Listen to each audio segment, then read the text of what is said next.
Bonsoir à tous, on commence ce journal du Mercato du côté du Paris Saint-Germain. Ça s'agite de plus en plus autour d'Alphonse Areola. D'après la presse anglaise, Arsenal serait entré dans la danse pour faire de lui sa doublure. Les Gunners envisageraient un prêt du portier français. Mais selon nos informations, c'est surtout Fulham qui est très chaud. En effet, les choses ont bien avancé ces dernières heures et l'international tricolore est tout proche de s'engager avec le club promu en Première Ligue. Également courtisé par Rennes, il a donné sa préférence aux Cottagers et tout pourrait être bouclé dans les prochaines heures. D'ailleurs, d'après nos informations, Rennes ne s'intéresse pas qu'à lui, puisque Rui Silva, le gardien de Grenade, figure aussi sur la liste du club breton, et selon Ouest France, le Stade Rennais aurait transmis une offre de 8 millions d'euros. Et puis à Lyon, le Mercato bat son plein, ça part dans tous les sens sur les bords du Rhône, car l'OL ne joue pas la Ligue des Champions cette saison et n'a pas besoin d'un effectif aussi fourni. Entre les indésirables et ceux qui veulent partir, les départs vont être nombreux chez les Gaunes. Cela a d'ailleurs déjà commencé avec Raphaël parti en Turquie, vers Başakşehir, ou encore Marsal débarqué à Wolverhampton. Plutôt Amine Gouiri et Martin Terrier avaient également quitté le navire. Mais cela ne va pas s'arrêter tout de suite car de nombreux dossiers sont encore ouverts dans le sens des départs. Ainsi, plusieurs cadres pourraient faire leur valise, à commencer par Memphis Depay, qui entre dans sa dernière année de contrat et qui pourrait donc partir libre en juin 2021. Justement, Juninho a fait le point sur le cas Memphis ce mardi. On n'a rien reçu officiellement pour Memphis, a-t-il affirmé. Il a 26 ans et il y a le Barça derrière, donc aujourd'hui il est en position de force parce qu'il est en fin de contrat. Si une proposition du Barça arrive, on va réfléchir, mais on peut le garder sportivement et le perdre libre, c'est ça qu'on va mettre sur la balance. Il précisera d'ailleurs plus tard, Memphis n'a rien demandé, avant qu'il parte je lui ai posé la question par rapport au Barça, il m'a dit non. Pourtant en Espagne, les médias affirment que l'attaquant néerlandais forcerait en coulisses pour venir à Barcelone, même s'il ne souhaite pas partir au clash avec l'OL. Il souhaiterait rejoindre Ronald Koeman, son ancien sélectionneur, et ne voudrait pas entendre parler d'une prolongation à Lyon. Oussem Aouar aussi pourrait prendre la poudre d'escampette, lui qui a beaucoup d'admirateurs. Manchester City apprécie par exemple toujours autant son profil. Toujours en Angleterre, Arsenal serait venu aux nouvelles en proposant à Jean-Michel Aulas une somme d'argent et Matteo Guendouzi en échange du jeune milieu de terrain lyonnais. Mais d'après nos informations, la Juve aussi est en embuscade, prête à faire une offre, elle qui cherche à changer le cœur de son jeu. Autre taulier de l'équipe, Jason Denayer intéresse le Napoli.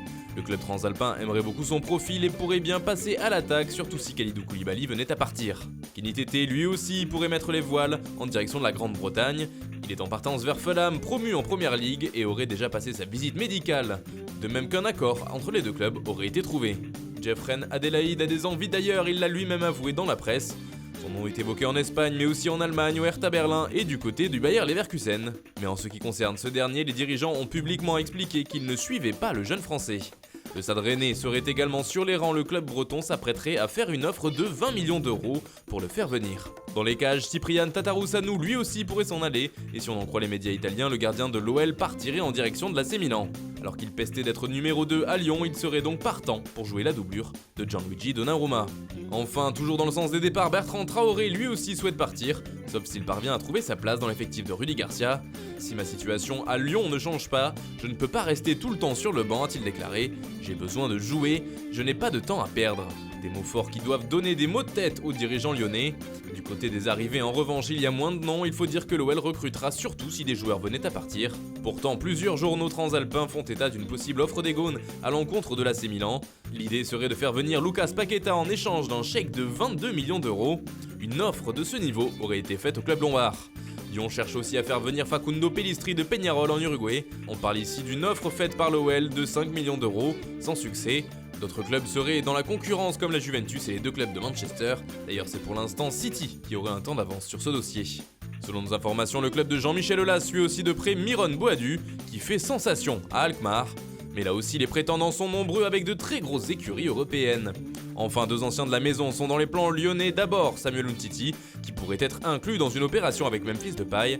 Seul problème, le défenseur central se blesse beaucoup, au genou en particulier, ce qui ferait douter les dirigeants de l'OL.